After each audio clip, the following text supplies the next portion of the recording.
I'm Jen Taylor Skinner, and this is the Electorette. On this episode, I have a conversation with Lala Wu, the co-founder and executive director of Sister District, a grassroots organization focused on getting Democrats elected in state legislatures. Lala and I revisit the historic confirmation hearings for Judge Ketanji Brown Jackson, who will be the first Black woman to serve on the U.S. Supreme Court. And we also talk about the impact and the importance of having diverse representation at all levels of government. And in the second half of our conversation, we discuss what Republicans have been up to in their long game to undermine democracy, specifically as it relates to redrawing congressional maps.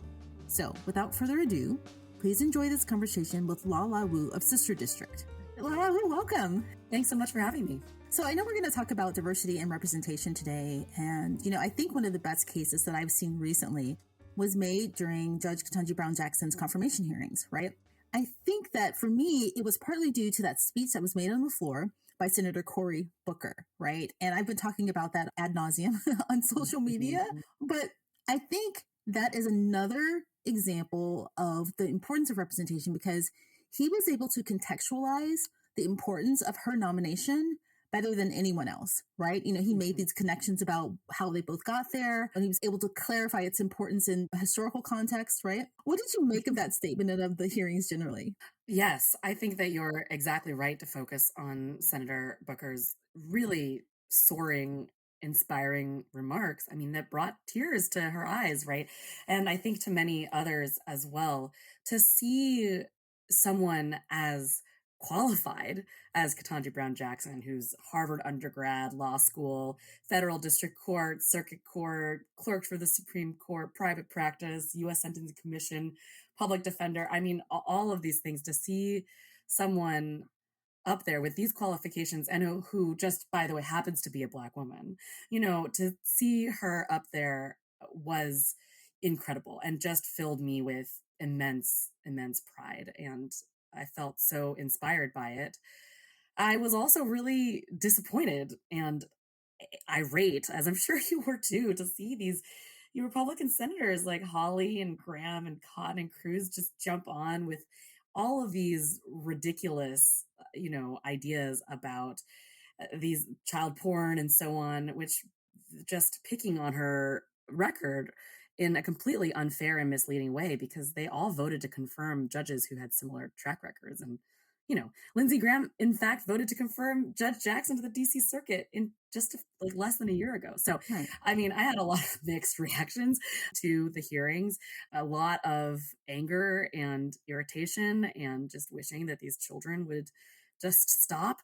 But overwhelmingly, it was an immense amount of pride. And I think that seeing someone this close to being seated in the highest court in the land means so much. And, I was just talking to you before we started recording about how I just had my first child, and she's a girl and she's 6 months old now. And so she doesn't, know much of anything yet. But when she's old enough to understand, I know that she is going to be really inspired by Ketanji Brown Jackson, by other trailblazers who can indicate to her that she can be anything she wants to be. And it sounds trite sometimes, but it's just so incredibly true that until you see yourself reflected in some of these places, you don't realize the kinds of barriers that you were placing upon yourself. Yeah, well, congratulations again on your daughter. And, that you're right. That's an important part of this for a lot of us, especially parents. And, I ironically just wrote a piece about that, about, teaching our children the value of joy as a form of resistance, right? And sometimes kids, you don't want them to be angry, right? So it's just sometimes the only thing they have to latch onto is joy, but teaching them that as a tool. In our last conversation, I think we were talking about the census data, I think, and how I think one of the things that was uncovered was how racially diverse the country has become and is becoming. And, we were talking about the potential backlash for some of that. And I wonder if you think that backlash in some ways is showing up in the hearings, or will it hinder efforts, to get more people of color in places like in the Senate? For instance, like I think the new mayor of Boston, Michelle Wu, that was a really great example where it didn't work against her. But I just wonder how much it's going to hinder our efforts in upcoming elections. I think that representation matters so much up and down the ballot, like you're saying. And although we may see some kind of backlash, a kind of white supremacist folks in particular becoming very scared of, losing their position in the social hierarchy as more and more people of color come to make a greater part of the population of this country. I think that the important thing to remember is that there are going to be more young people. There's going to be more people of color. We are going to be voters and we are going to be able to influence these institutions because despite the many attacks on our democracy, we still have one and we still have a strong democracy. And, we could talk in a little bit about how our democracy is in fact under attack.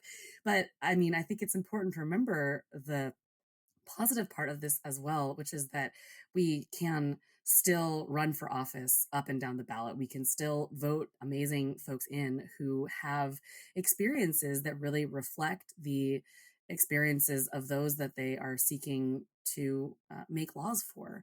And that kind of representation, that kind of life experience really matters. It's so important to have folks who are in positions of power that actually understand the laws that they are making and what implications that they will have. And so, we've got a program at Sister District called State Bridges, and it's a newer program we launched last year.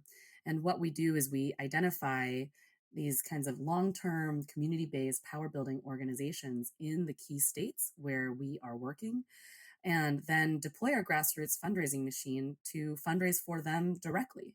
And we do so through an event series so that organizers and leaders of these state based organizations, like in Georgia or Michigan, Pennsylvania, where have you, come on and talk to our volunteers about what's going on in their state. And these are folks that come from these communities and are there day in, day out, not just for the elections. And we know that this kind of work that they do is really foundational to and complementary to the electoral work that Sister District does. And it's the reason that we believe so deeply in this work and are so happy to support our partner organizations is because you have to have people in positions of power that know what they're talking about, and you can't just show up and expect to stand up a campaign in a few months that is going to capture hearts and minds. There needs to be a connection with what's going on long term. And so that's what we're trying to do is really build those bridges, build those connections. And in the course of doing so, hopefully increase the diversity of the folks who are representing us at all levels of government. I should have given some more context for mentioning Michelle Wu, because I know we're talking about state legislative races and the Supreme Court. And she was recently elected as the mayor of Boston. And it was another historic win. She was the first woman. She was the first person of color. She was the first Asian American elected to serve as mayor of Boston. But additionally, she won that race by leaning into her identity. She's amazing. And I think that it's a really good reminder of how important all of our positions of government are, right?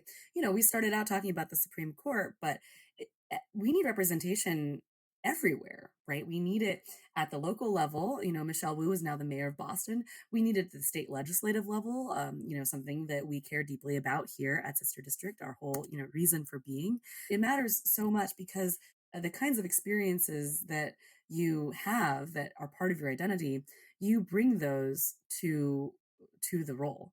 And some of that stuff, just life experience stuff, just can't be replaced. You need the different perspectives, and it's not to say people who don't have certain perspectives are not good or shouldn't be part of the conversation. It's just that for so long we have had a limited conversation at different levels of government, and it's really, we're getting better, but we need to continue to keep our gas on the pedal and stay focused on increasing uh, diversity of perspectives. I mean, I'll just give one example. We've got an amazing alumni, Mallory McMorrow, who serves in the Michigan State Legislature. And she also had a kid recently, but she didn't know what to do because there was no parental leave policy for the state legislature. It's a whole other conversation, but state legislatures as a workplace, I mean, they pay very little, very few benefits. It's really part-time for part of the year. It's a very strange thing in most states. It varies from state to state. But, Senator McMorrow was able to say, okay, look, I think that I should be able to have a leave while also serving my state. And so I am going to figure out how to do that. And that's not something that amazingly anybody else had done before because they either had the perspective and weren't felt able to raise it, or they just didn't have that perspective at all because it's a lot of old white men. Exactly. But I wanted to go back to, because we started off talking about the census, right, and the resulting redistricting. I wanted to talk to you about a case that's gotten very little attention outside of, groups that focus on these things, right? There were a pair of orders issued by Supreme Court justices who allowed congressional maps to stand in two states. It was North Carolina and Pennsylvania. So can you just explain why technically those two cases were a win for democracy? It's complicated. It's complicated. So it is a win for letting these maps stand in North Carolina and Pennsylvania. These are two states that Sister District is focusing on this year, and we are committed to looking for states where we've got the best state legislative opportunities, as well as nested senatorial, congressional, Secretary of State, governor's races, all of that jazz. And we were very happy to hear that the maps in North Carolina and Pennsylvania were, going to stand. But the concern here is that they were not wanting to take up this idea of the independent state legislature theory quite yet, which is the theory under which Republicans have been advancing the big lie. It basically says that state legislatures have complete control over federal elections. And that means, under this theory, there's no oversight from even state courts, and even state constitutions can't prescribe their power. And even ballot initiatives, voted on by a majority of the people, can't change this power. And it's a completely, as a formerly practicing lawyer myself, this theory is completely bananas. Like, it's totally nuts, and it should not be even part of the conversation. But of course, Republicans know that if they just keep saying something over and over and over again, maybe they can get somewhere. And unfortunately, we've got a few justices on the Supreme Court that have indicated their willingness. At least three have indicated their willingness. I believe it's Gorsuch, Thomas, and we don't know what Amy Coney Barrett is going to say, but pretty concerning that the Supreme Court has indicated that they're going to take this theory, the independent state legislature's theory, seriously. Then that just has wide-ranging principle implications and would open up all kinds of election subversion and gerrymandering opportunities for Republicans. So it's a win, definitely, in the sense that the maps are good this year, but in the long term, we have to be a little bit concerned about what that means, about what might be coming down the pike from the Supreme Court. Yeah, it's kind of complicated, but it's called the Independent State Legislature doctrine, and it's a really fringe theory. And so are you saying it's a worry because though it didn't work this time, because they took it seriously, it could work in other states, in other cases? That's right. In this case, they basically said that they didn't want to use this case as an opportunity to take up the theory on the substance. And so the Supreme Court and courts do this a lot of times.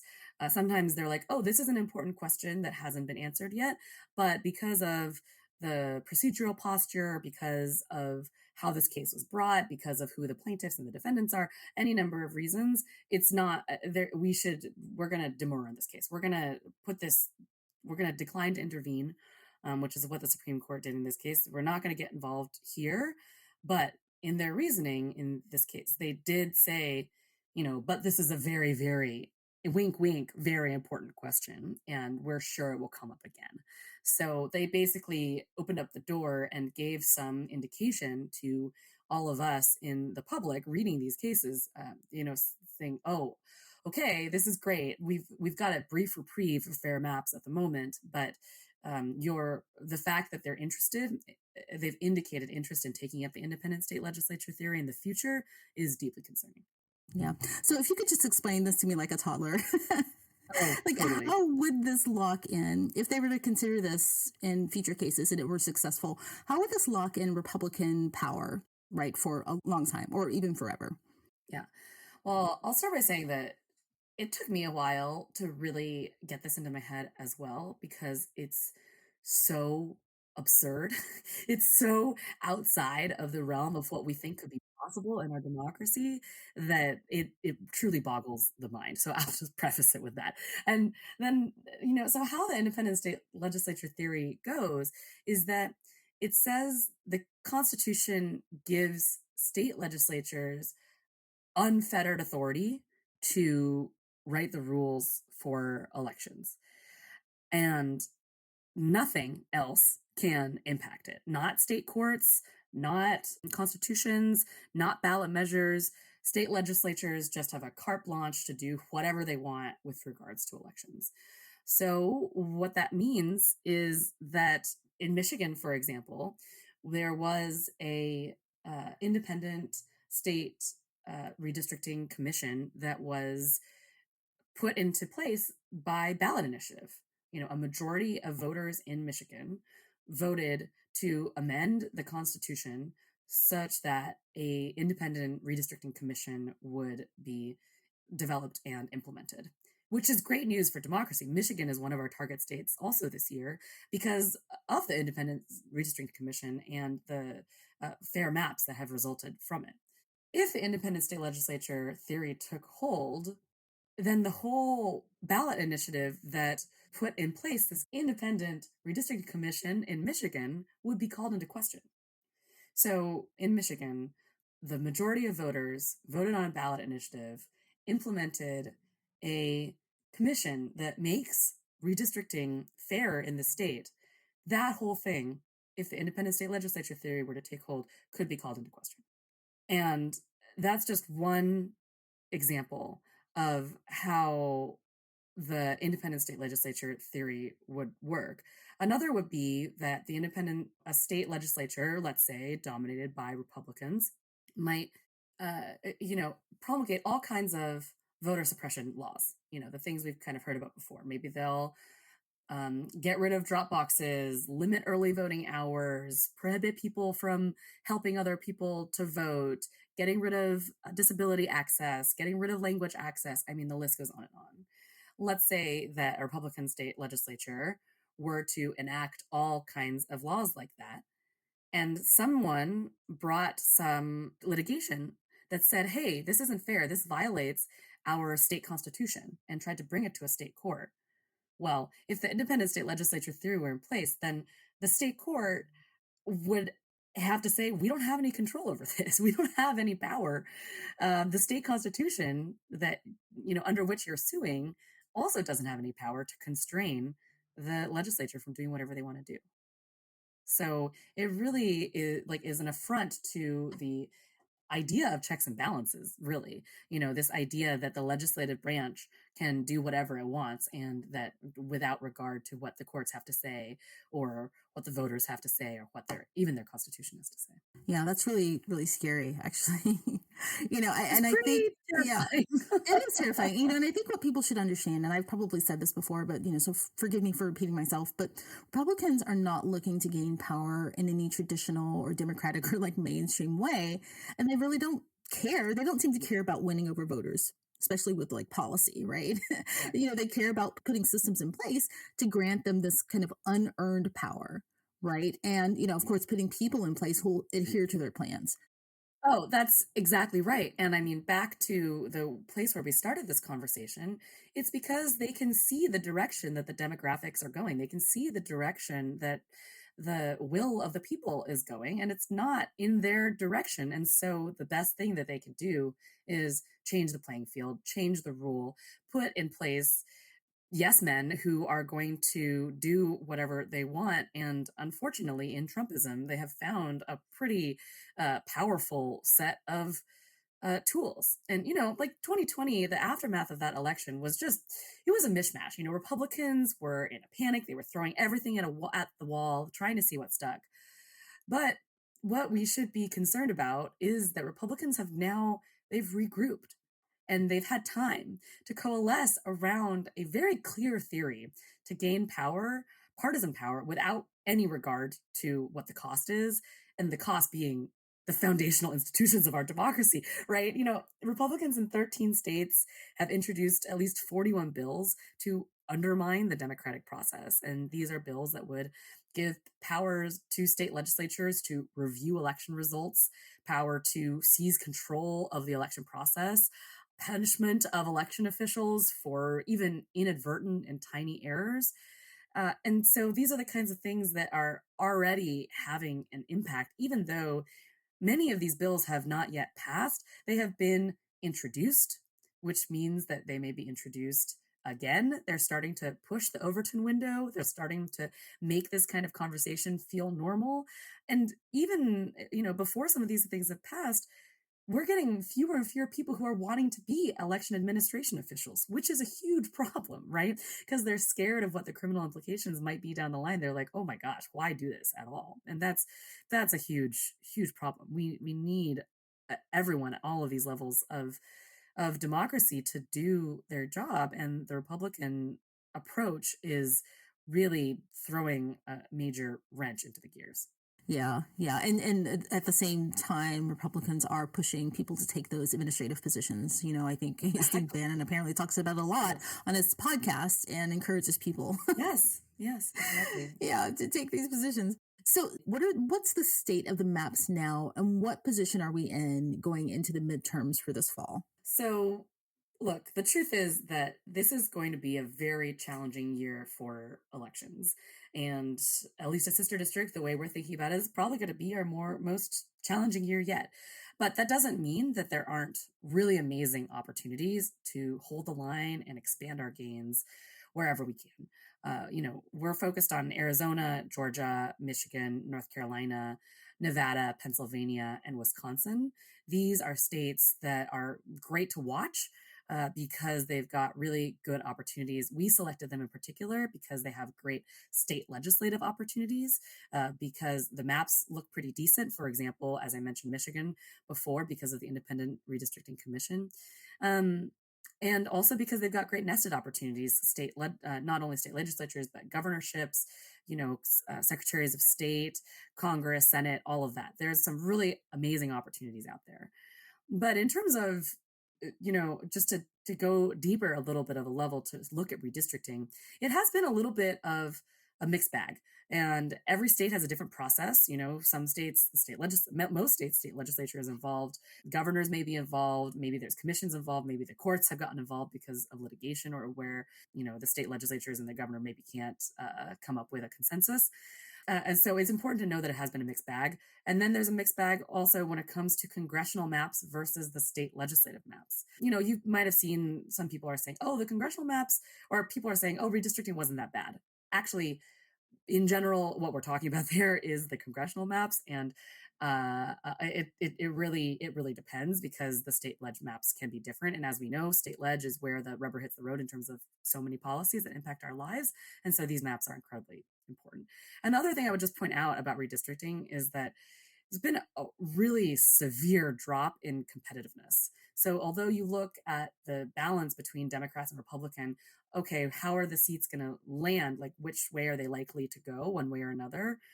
It looks like, oh, maybe it's not as bad as we thought it was going to be in terms of D's versus R's. But what is really different is that very few of them are competitive now, meaning they're really safe. And by the latest count, it looks like fewer than 40 seats out of 435 House seats are going to be competitive. And that is, that's less than 10%. That's not good. That's a really small number. And 10 years ago, that comparable number is something like 73 seats. right? And so when we have less competitiveness, that's bad for democracy. We need competitiveness. We need more competitive seats so that we can get better candidates who are better representative of the people that we represent. Because we know that when we have gerrymandering that puts Republicans in these safe seats, they don't feel beholden to their entire voting base. They really just care about and they're happy to appease the extremists. So, you know, I don't want to close on too negative of a note. So I will say that there are really, really great opportunities out there, despite these big concerns, despite the fact that, we're facing challenging times. I mean, look, like we do this work when it's easy and we do this work when it's hard. And right now it happens to be hard, but that doesn't mean we can stop. We have to keep doing it. And there are really great opportunities out there. We just have to look for them. Wow. I have so many more questions for you, but anyway, we'll pick that up another time. Well, let's do that. Lala Wu, well, thank you so much for all of your work and thank you for joining me today. And we'll talk as we get closer to the midterms about how things look. Okay. Okay, would love that. Thanks so much for having me.